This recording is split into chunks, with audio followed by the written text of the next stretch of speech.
script, I edit, and I post the content for them, Mhm. get it all done. They just have to sit down and hit record.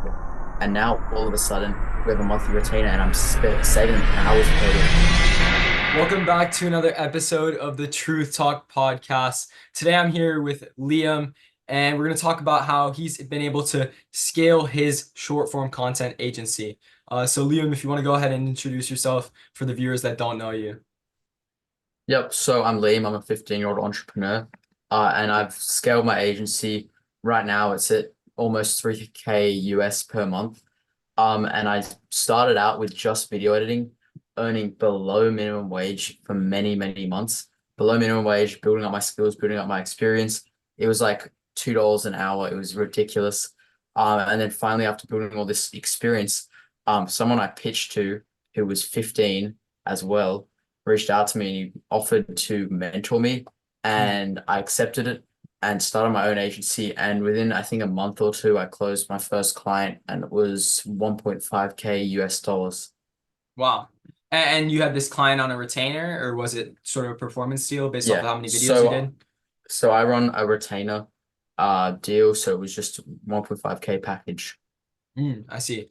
And sort of, I mean, I know everyone kind of has their like own story of how they got into the agency space and business and everything. I just kind of wanted to ask you, how did this all come about? So I started entrepreneurship about a year ago. I'm sure many people did the same thing as me. They were watching tape videos, and they really just wanted to start. So I started out with drop shipping. I failed two stores. So Hmm. then I moved into trading. I failed that. I tried coding. I failed that. And then finally, I decided to just learn a skill, which I chose Hmm. video editing. I stuck with it. I got a few clients earning it was super commoditized, earning barely any money. Hmm. And then I finally decided to start this agency after my friend like removed a ton of limiting beliefs. And yeah, I really started to scale. And so when you say, you were working for people with, where you were barely making any money, were you working for like a testimonial, a case study, or was it just kind of for experience? So I always heard Alex Hormozy speak about experience debt. And he always said that you just need to get experience, get an idea in the space that you want to work in. And he used to work at gyms a lot to actually get an idea of what he was meant to do before starting his business. So that was the approach I was taking. And now that I have my agency, I'm really, really happy that I did that because I know so much about media and content. Hmm. Yeah, and you think that, growing a personal brand has sort of helped with that growth, or do you think it was a 100%. result of, you think, okay, yeah. And can you talk a little bit about how you got into, building your personal brand and how that came about? I was I remember I was trying to do all this outreach and I was getting no replies. And my page was literally a logo, no posts, and a really bad bio. And I remember a friend of mine who I actually tried to pitch to, he was 14 as well, who ran an agency. He was like, bro, you're going to get no clients without a profile picture, without a profile pic of yourself, and without videos of yourself. You're going to get no clients that way.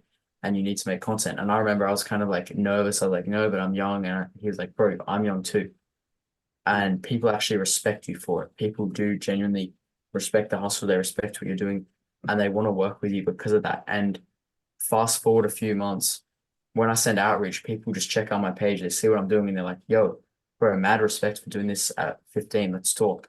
And Yeah. it's really building a personal brand is the most valuable thing that you can do in 2024. Yeah, I agree. And sort of with that personal brand, the main thing that comes along with that is, a lot of people when they see that DM, right, they don't really think of it as a person, right? They don't associate it with a face, they don't associate it with anything but whatever you have on your profile, right? So if someone clicks on your profile, they see a agency logo, they might not see very much else, right? They don't know who this is, right? This could be a bot, this could be someone in, they have no idea, right? When you're putting content out there, when you're putting your face out there, people can put a name, a face to the name, right? Basically, and that's a super valuable thing. So, I mean, I guess I'm going to go back to kind of talking about video editing. How did you get into video editing, right? Was that something that you were just like, let me, get good at this, or was it something that, as you said, was it like a trial and error thing? So I used to think I was a good video editor. I used to make mountain bike videos on CapCut. So I thought, okay, I kind of already have skills here. Let me make these and I'll see how that goes. And then I tried using Premiere Pro and I could not use it at all. Mm. So I spent hours every day, 5 hours every day, learning how to edit videos, practicing editing videos. And I was in this mindset called, what's it called again? I can't remember what it's called. It's an okay. I was in this mindset called analysis paralysis, and it was where Mm. I thought I Yeah. needed to know everything. I thought I needed to know subtitles, color grading, audio grading, zoom ins, zoom outs. I thought I had to know everything, sales before closing any clients, and it took me months to make even $100 online. And kind of thinking back on it now, I'm kind of grateful for it because now I've built like a really good skill with video editing and it's really helped me in my agency. But it did waste a really long time. Mm. Yeah, I know. And I mean, I know a lot of people get stuck in that state where it's almost like, you feel like you're not ready, but you just got to go out there and try it, right? And do you feel like, I know you said it helped you, but do you feel like if you would have started, putting yourself out there a little bit more earlier, that would have helped with growing the agency? Definitely, if I actually started putting out content and trying to grow this agency, even at the start of this year, I'd probably already be at 5 or 10K per month, just Mm. because it's consistency compounds and you build up so much experience and results and you reach more people. And I've only run this for 4 months. So yeah, Yeah. And I mean, keep in mind, like, you're 15, right? Are you still in middle school or is it high school in Australia? I don't know how the schooling system works. But I mean, at 15, being able to learn a skill like video editing, I mean, that's huge, right? I mean, you can access so many things with a skill like that. Did you like encounter sort of resistance like from your friends or kind of how did that go about? Like, did people like find out about what you were doing and they wanted to hop on or how, what was your experience with that? definitely. I remember when I started entrepreneurship, I was like telling my friends on like, Xbox party chats and stuff, and they were all laughing and, picking on me. But I eventually just stopped joining those calls and just started learning. And it definitely is a long journey, but you will feel resistance a lot because the thing is, you'll find many people don't want you to get to this high level if they're here and you're wanting to go up here. They'll want you to come back down to where you're at, because they don't want to put in the work to get up to where you want to go. So they're always trying to drag you down, they're trying to pull you down. And the best thing to do is really just not to speak about it. If I didn't speak about it, people still wouldn't know now. And it would have saved a lot of time. Mm. And I mean, that brings up this quote. People want to see you do good, but they don't want to see you do better than them, right? So I feel like, especially at a young age, like, like both of us, honestly. I mean, I'm 17, you're 15, though. You definitely encounter that resistance, especially, people at school, people, just anybody who, sees your content or wants to, doesn't really want to put in that effort, right? So going Yeah. back to, you go ahead. It ties into the first law of the 48 laws of power, never outshine the master. Now, I'm not saying these school friends are the master, but if you're constantly going out and showing that you're better, you're showing you're doing better than them, you're putting in harder work, they're going to get really annoyed about that. And they're going to have a sense of power over you because now they can, I guess, pick on you, tease you, whatever. But if you don't speak about it, then they won't know where to attack. Mm. And that's really holding power over them, which is why I really recommend reading The 48 Laws of Power. It's a great book. Yeah, I have it somewhere over here in the back. But yeah, definitely. That's a great book. And sort of going back to like editing and everything. How did you get into, Instagram? Are you on all of the platforms on YouTube, Instagram, and TikTok, or kind of where are you focusing on right now? My main focus is Instagram. I don't like any other platform for closing clients. Twitter is based on text. If you're a copywriter, I think Twitter's great. TikTok, it's mostly teenagers scrolling. You're not going to find many successful people on there. And DMing people on TikTok is like really not great.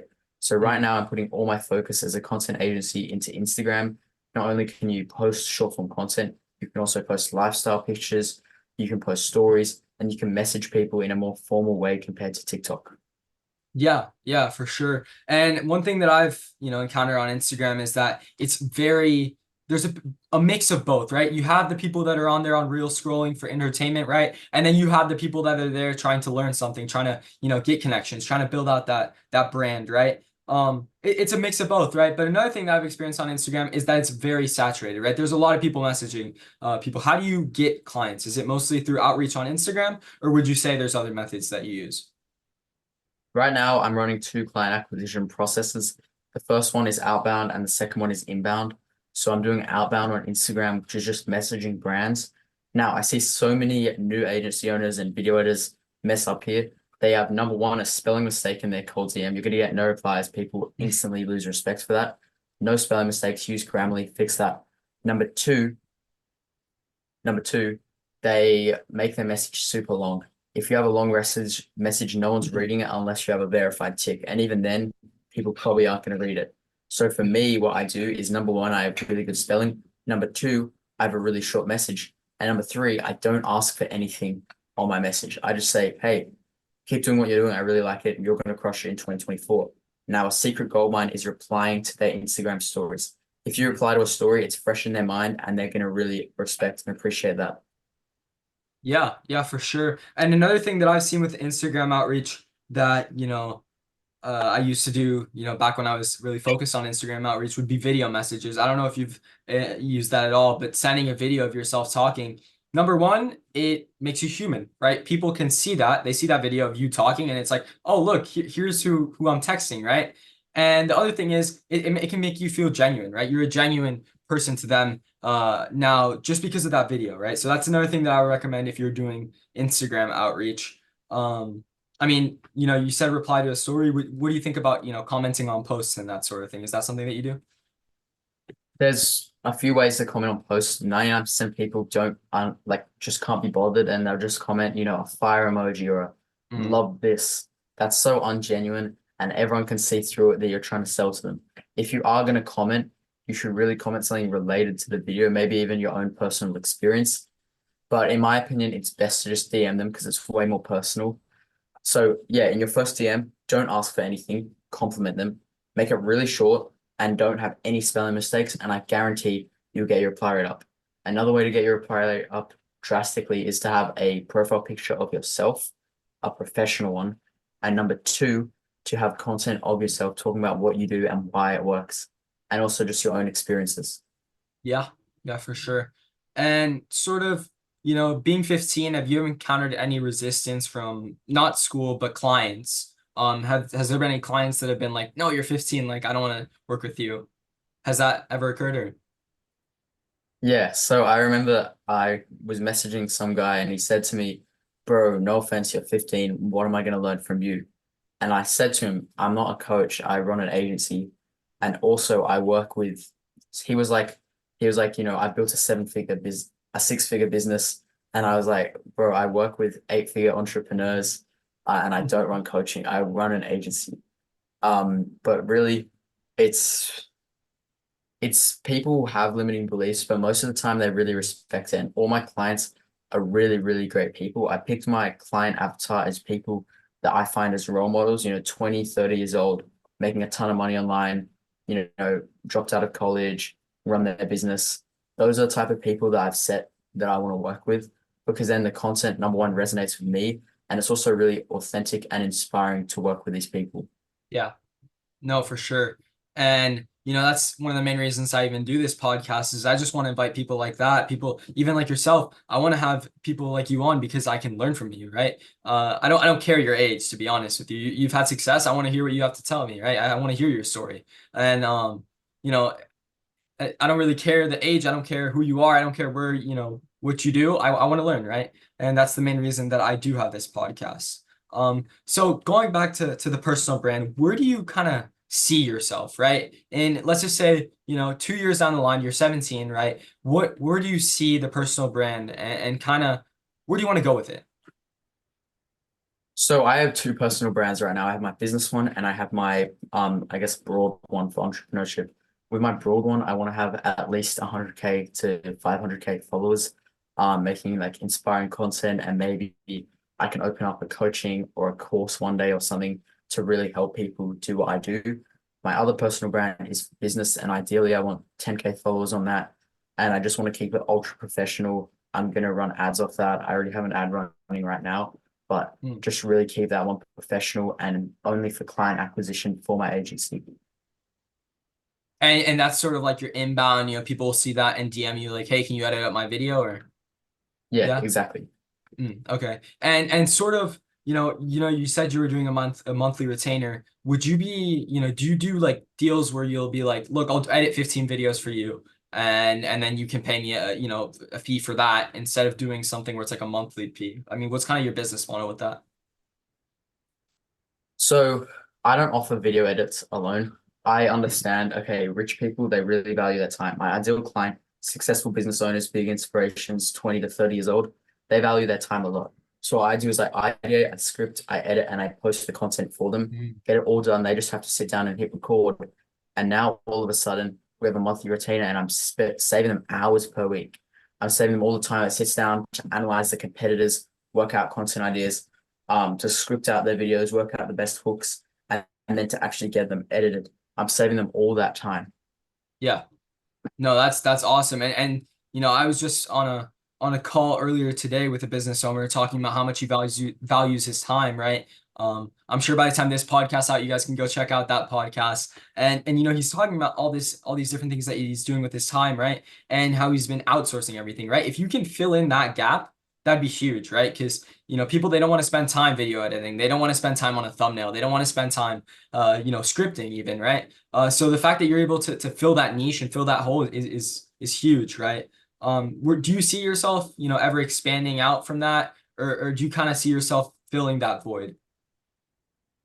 Right now, I've expanded out and I actually run funnels for business owners now using social media. So we still have the content done for you, but to add more value for them, we run an actual funnel. So be that a community funnel, a boost post funnel. Those are the two I run. So you're kind of working on, trying to combine the front end content with the back end funnel. Is that kind of like the goal with that? Exactly. I understand not only is saving time really valuable, but converting leads for people is really valuable because just because I'm posting content for them, that's just handling the top of funnel. And most people stop there and they're missing out on all these leads because they can't handle the bottom of the funnel where Mhm. you make them build trust, you make them actually make a You decision nurture and then them. convert them. Mhm. Exactly. So Yeah. that's what the funnel is really for. It's for helping these business owners not only acquire leads on autopilot, but also convert them. And so sort of what is your niche again? Like who, I know you said business owners, but who exactly are you targeting? So right now I'm actually targeting business coaches. I've been targeting them pretty much the entire time of running my agency, and I do really like just working with business coaches in general. Yeah, so people who, might post content already or, are selling a course of some kind, is that who you're targeting? So people that run coaching, masterminds, sell courses, all kind of revolving around growing or running or starting a business, anything just business coaches, coaches that teach business. Awesome. And kind of where do you see the business going? Like, do you see yourself, um, full-time working at an agency like your own, or kind of where do you see yourself with it? Um, I've got an ambitious goal. It's pretty ambitious, but I'm going to achieve it. We're going to be at 15K by the end of the year per month. And then by the time I'm 18, hopefully 30 to 50K per month. Yeah, that would be awesome. And how do you have a team already, or is it just you? Yeah, so I have a team of 5 people. Wow. We're all super dedicated to getting there. I got like, I don't know what you call him, my assistant. He's a G. He's going to help the agency get there. He's going to help out do some outreach, help manage some systems and stuff. And I do believe we can get to that 15K mark if we just keep our heads down and keep working. Yeah, yeah, for sure. I mean, if you have a team of five and you're all dedicated, then you can, build out some systems and get to where you want to go. So, with that team, are they mostly kids your age or is it older people? So most of my team is older than me. They're all 17, 16, 17, 20, all older than me. And has that been a problem, like, trying to lead someone, you have like a bit of an age gap? No? You think that's not They something that always respect it. I don't know, interesting? it's crazy. I always thought that they'd pick on it or they wouldn't they wouldn't respect it, but everyone respects it. Every high value person respects it. And if someone doesn't respect it, then I know that's not a high value person. I'm not going to hire them. I'm not going to work with them. Yeah, yeah, for sure. And how has your experience been with managing a team, right? Just apart from that, like sort of, the switch from doing everything on your own to kind of working in a team. I mean, that's a giant environment switch, it's a giant mindset switch. How did you deal with that? So with school, I don't have all the time in the world, so I did have to hire someone pretty quickly. And honestly, the first person I ever hired is still with me today. Great person. I'm promoting him to be a salesperson for the business. He's going to take sales calls. He's going to manage some certain aspects. And they're all really, really good people that, respect what we're doing. We have a system on Notion to manage the whole business, which they have access to. They can do the edits and stuff like that. Awesome. And sort of, are you taking sales calls right now for your business, or is it someone else doing it? So I'm taking sales calls, and as I said, I need to come up with a name for him. Um, Well, I, I don't it's know, fine. but Yeah, I mean, we get the idea with it, but sort of how he's is learning sales. He's getting really good at sales, and I'm gonna get him taking some calls and get him making some more money, based off a commission. Like if he closes a 2K deal, he could get 500, $500 from it. yeah. Um, but right now I'm taking the sales calls. I've actually had two today. Any successes today? Or Yeah, so I do a two call close. So mm, first call is where I work out where they're at, where they want to go, and what's holding them back. And then I book in a second call where I kind of map out everything, a solution for them, which will get them to their goals, specific for them, and pitch it on the next call. And this really helps out with service delivery because instead of just having like copy and paste offer where it's like this won't work for you super well, but it might work. It's like no, I sit down after the call, I analyze what they told me, and I build out an offer for them, a package for them, which will scale them to where they want to go. So I out of the two calls, I booked two calls where I map it out and show them everything. yeah, that's awesome. I actually have a video on my channel talking about how you should do a two call close just because of one simple reason, right? Business is pretty much problem solving, right? If you can solve someone's problems, you're gonna make money, right? So, the first call is sort of for you to hop on there, figure out what they have wrong, right? And I don't know, I mean, you can interject at any point and tell me if you disagree, but the first call is basically, figure out what they want, what their problems are, right? And then I don't know how you do it, but what I would do is come up with a personalized plan for that second call, right? And do you do that for your business? You Yeah, do? exactly that. So and then you come up with that personalized plan to solve their problems, right? So at the end of the day, they're coming out happy, you're coming out happy because obviously you can charge more for that personalized plan, right? So it's a higher ticket sale and it's honestly how you should do it, right? Instead of trying to put some copy and paste Facebook ads that, might not work, might work, you never really know, right? Which is how I started out, right? I mean, Exactly. everyone starts at some point, right? And that's how I started out doing those kind of generic Facebook ads. So I mean, with the personalized plan, what do you like range in, right? I know you said you do funnels, you do editing, scripting. What's the range in sort of service delivery? You mean like pricing or what? No, I'm saying Like the like in service. terms of work, like what are you doing for the like for So clients?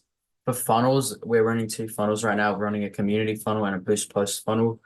So the top of funnel of the boost post is where we run a boosted post on Instagram, and we specifically get Instagram to show it to XYZ people of XYZ niche, right? Mm. And that way we're controlling who sees it, which is our ideal client, and then we get them into the funnel, and from there we nurture them. We DM them once they follow us, and then we like hop on a call and close them from there.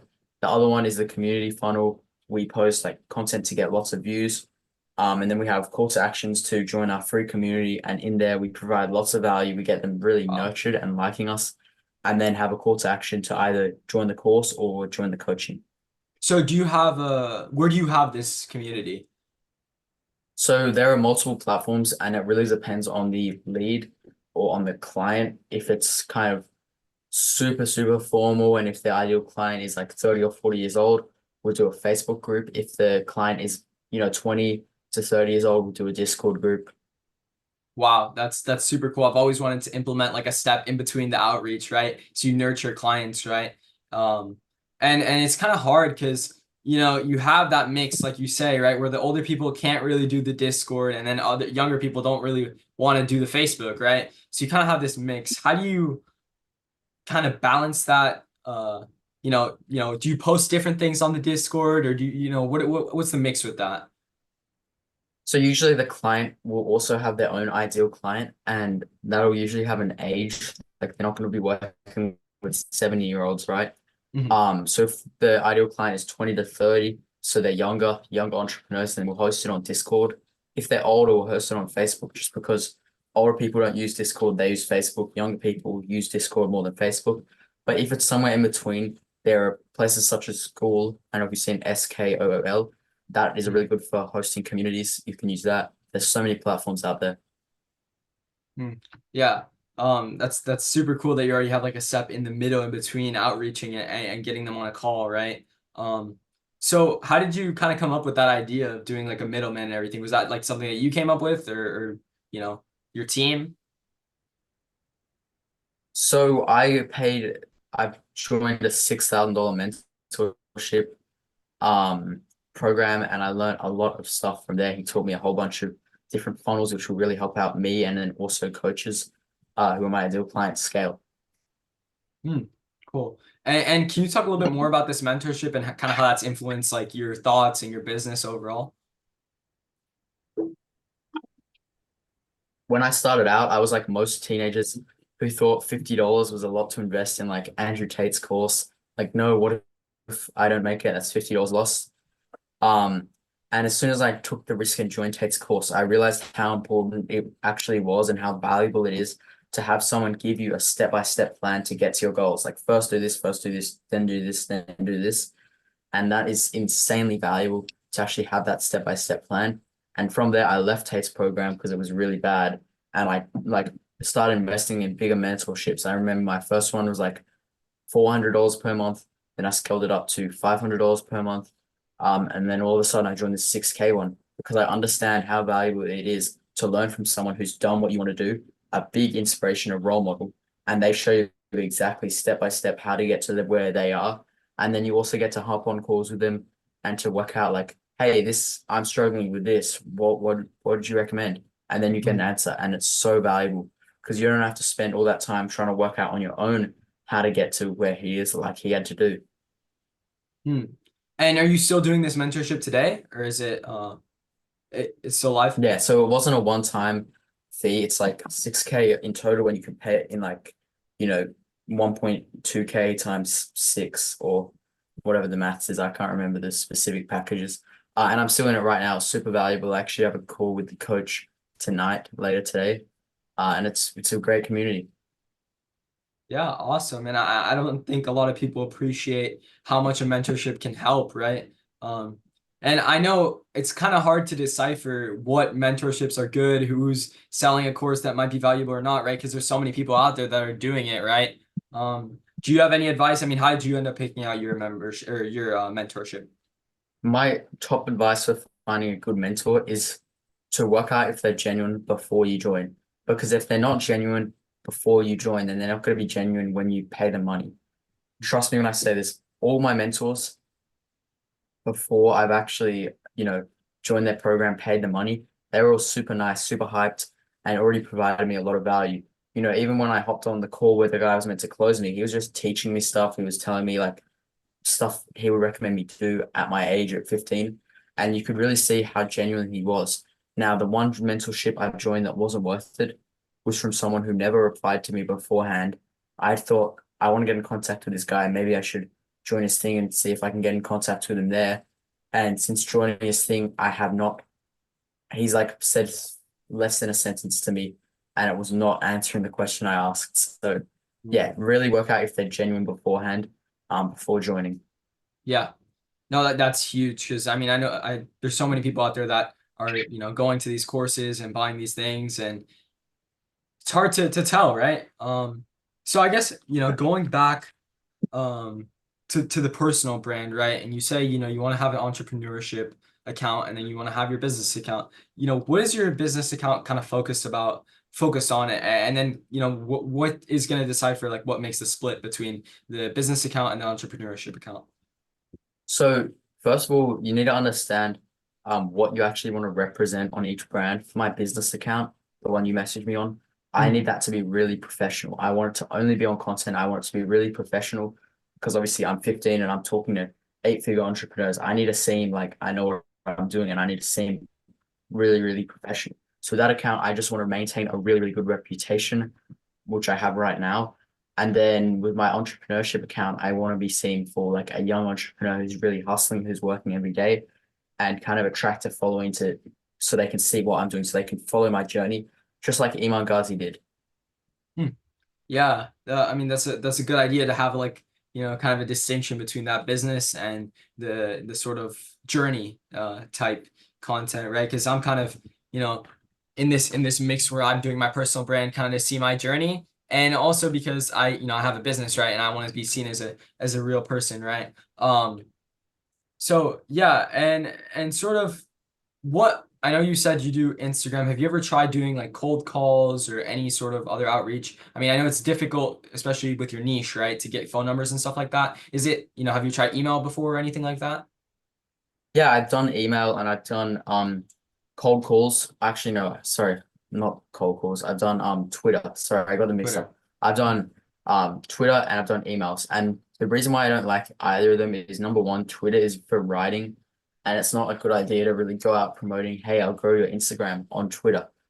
Hmm. Emails, they work, but I don't like them that much because they can't actually see who you are. With Instagram, they can click one button and they can see exactly who I am. They can see, okay, I'm 15, I'm hustling, respect. With email, you don't even know who you're talking to. Like there's just an email address and there's words. You can't see them. So in my opinion, for running an agency, Instagram is the best software. Hmm. Interesting. Yeah. And I also think it depends on what you're running, right? Because if you are doing copy, then maybe Twitter might be better, right? Exactly. Um, Yeah. So, going back to school and that sort of thing, how are you balancing the agency time and schoolwork and how much are you able to focus on both of them? I actually get good grades in school. I got like 4 awards at the end Oh of wow. 2023.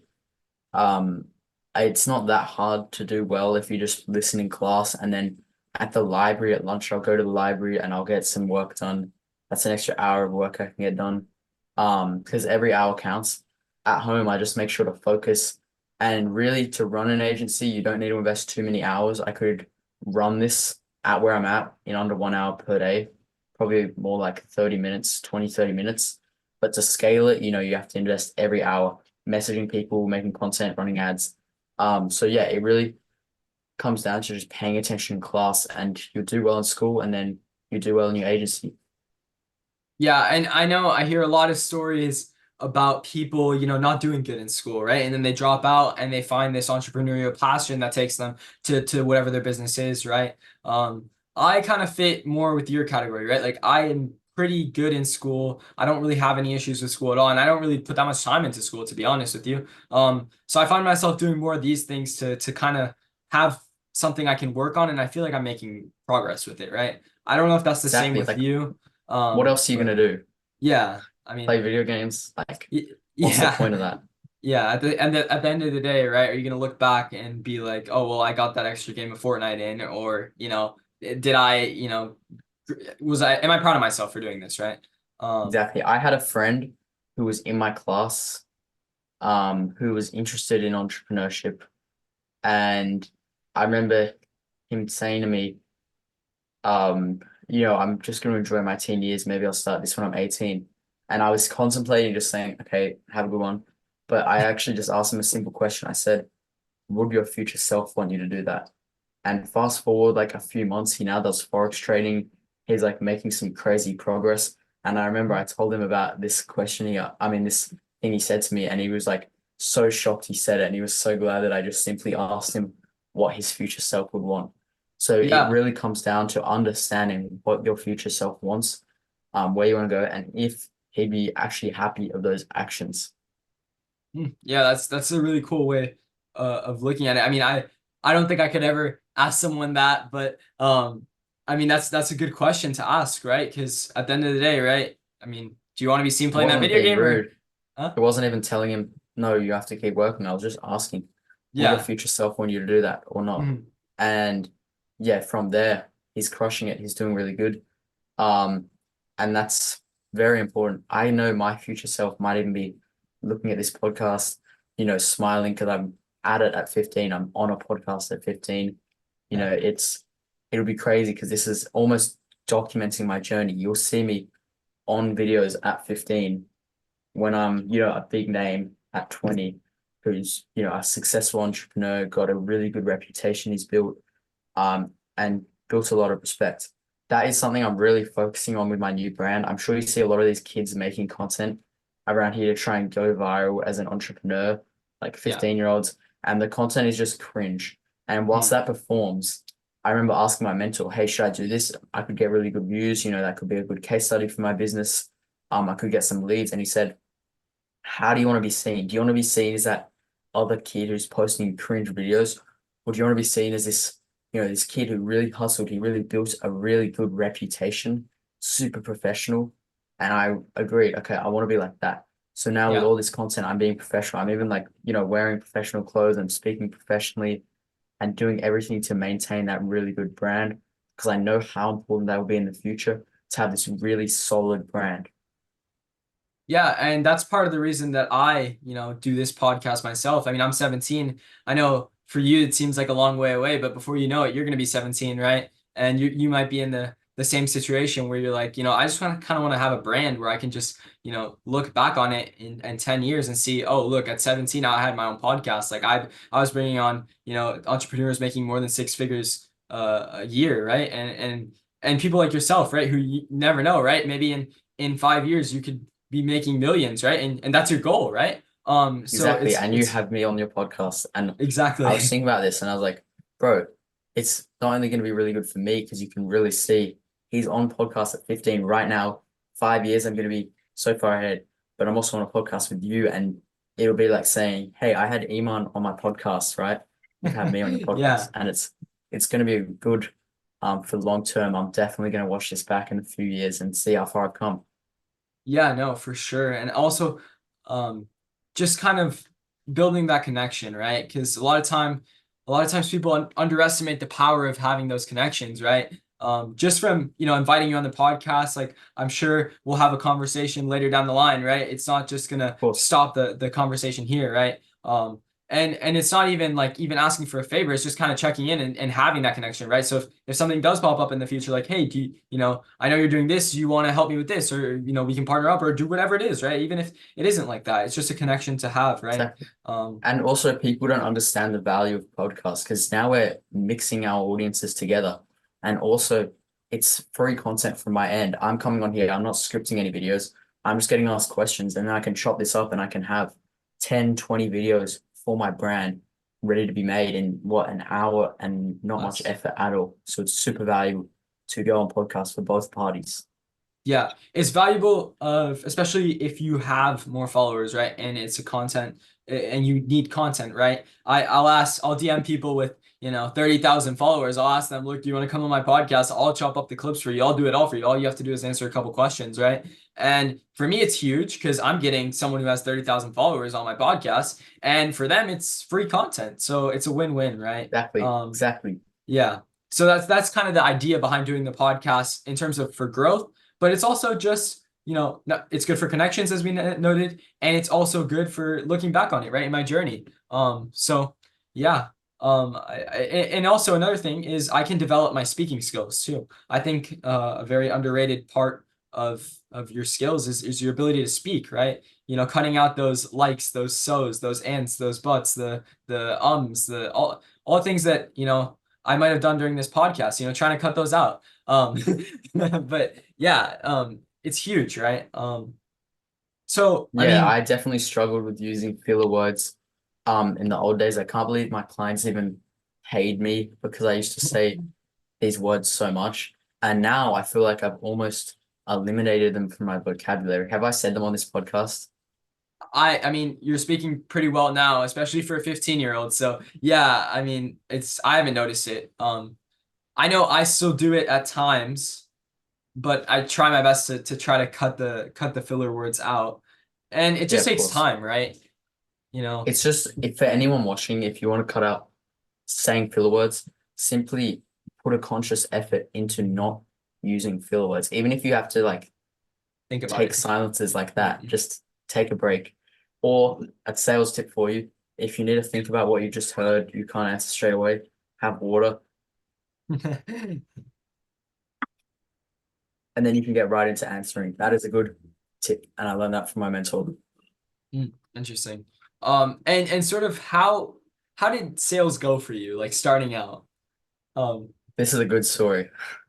So firstly, starting out sales, I used a script and it actually went pretty well. I thought I was really good at sales. Now, when I joined this big mentorship program, he was like, I'm going to teach you sales. You're not using a script. And he gave me a quote. If you give a man a fish, he'll eat for a day. If you teach a man how to fish, he'll eat for a lifetime. Something like that. So I have to understand sales and that will benefit me in every aspect of my life. So I learned this framework, and my first sales call ever with it. Yeah, I was so bad. The guy was teaching me sales. He was a big entrepreneur. He was yeah, teaching me sales, 50K in a day, stuff like that. He was like teaching me sales, and I was so bad. I was meant to be selling to him. He was like, no, you can't say that. That loses respect.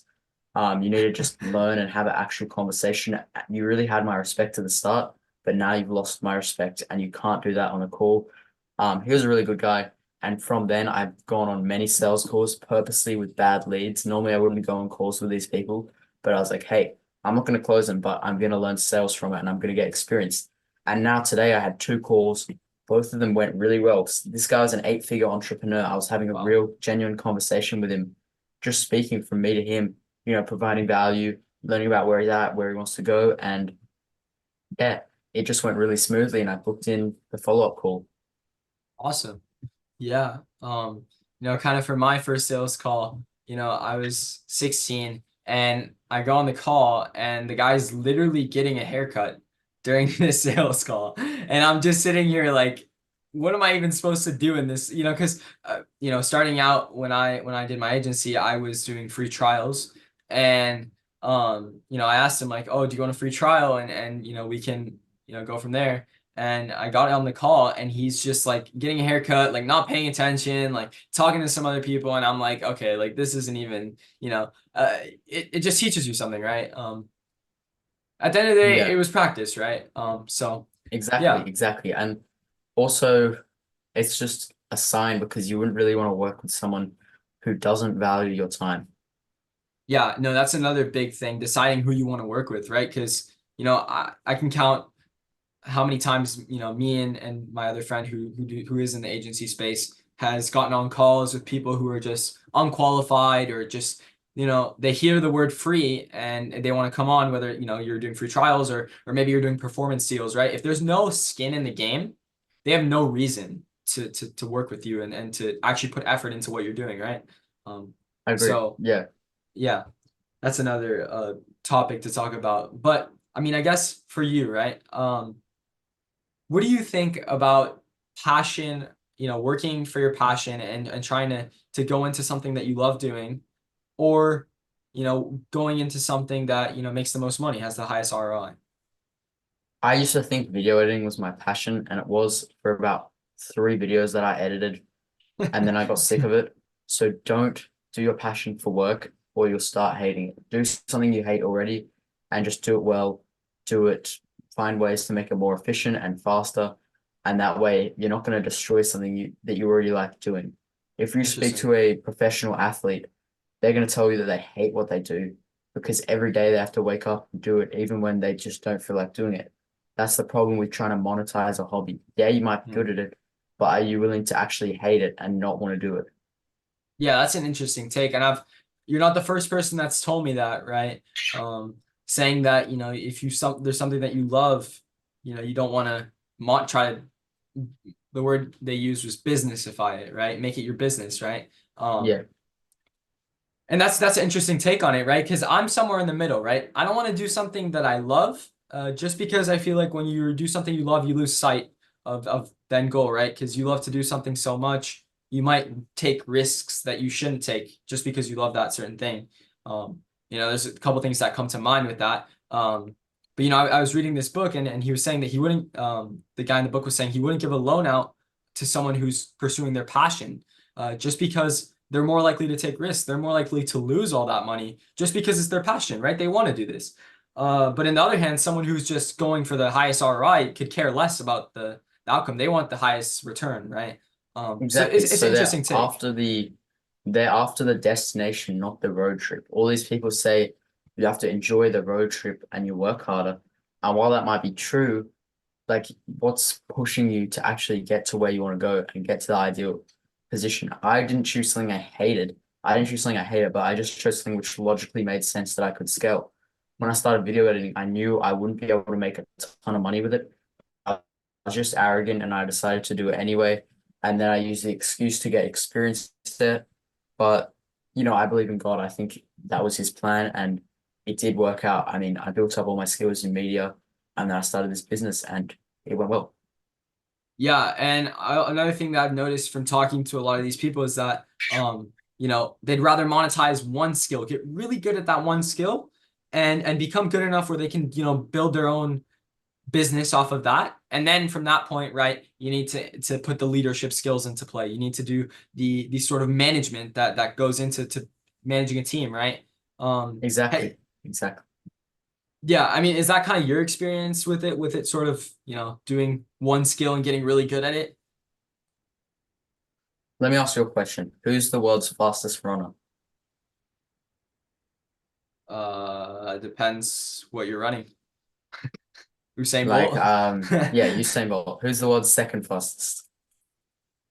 Uh, I don't know. Exactly. You have to be the best at one thing because otherwise you're not going to do well with it. You're not going to know the second best. Everyone wants the best. They don't want the second best. And how do you become the best at something? Well, it's hard to be the best in the world, but what if you niche down? The best in Australia, the best in Sydney, the best in your town. The more you niche down, the easier it is to become the best. So how you can apply this to business is become the best in a specific niche, because then you'll be known by everyone in the niche, not the entire marketplace. Become the best agency for fitness coaches. Then you'll be known by fitness coaches and you'll be the go-to because it's way easier to become the best at one specific area than in the entire world because there's way more competition. Yeah, I agree with that. Um, but I think there's also something to be said about, building up that skill stack, right?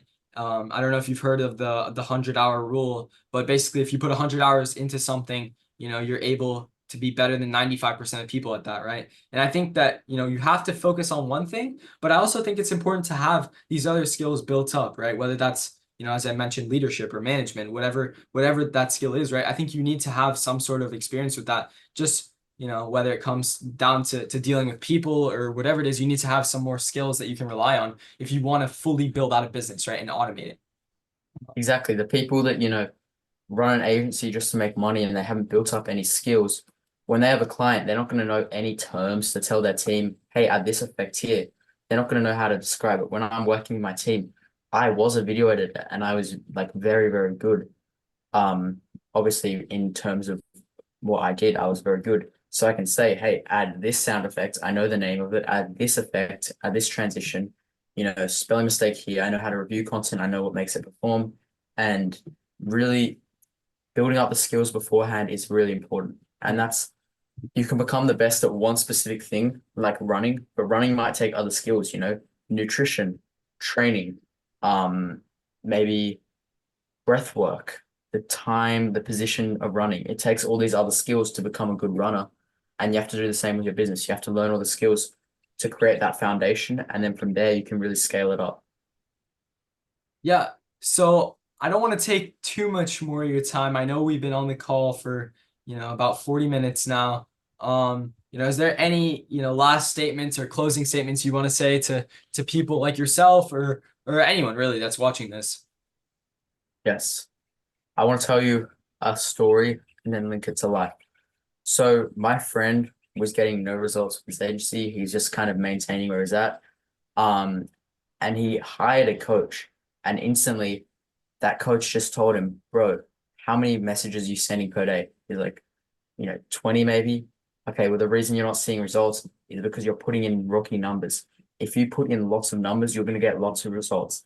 So the piece of advice I can give you is to put in as much numbers as possible, because that's where you're going to find results. Work as hard as possible, and you're going to get more results. Input and output. The more you put in, the more you get out. And if you're not putting enough in, then you're not going to get anything substantial out. You might put 20 messages per day and you get a response, and that's still an outcome, but it's not what you're after. You need to do 50, 100 messages per day. And that's really where you're going to get those responses and the outcome that you want. Yeah, totally agree. So if you guys like this episode of the True Talk podcast, feel free to first go follow Liam. His socials will be linked in the description of this video.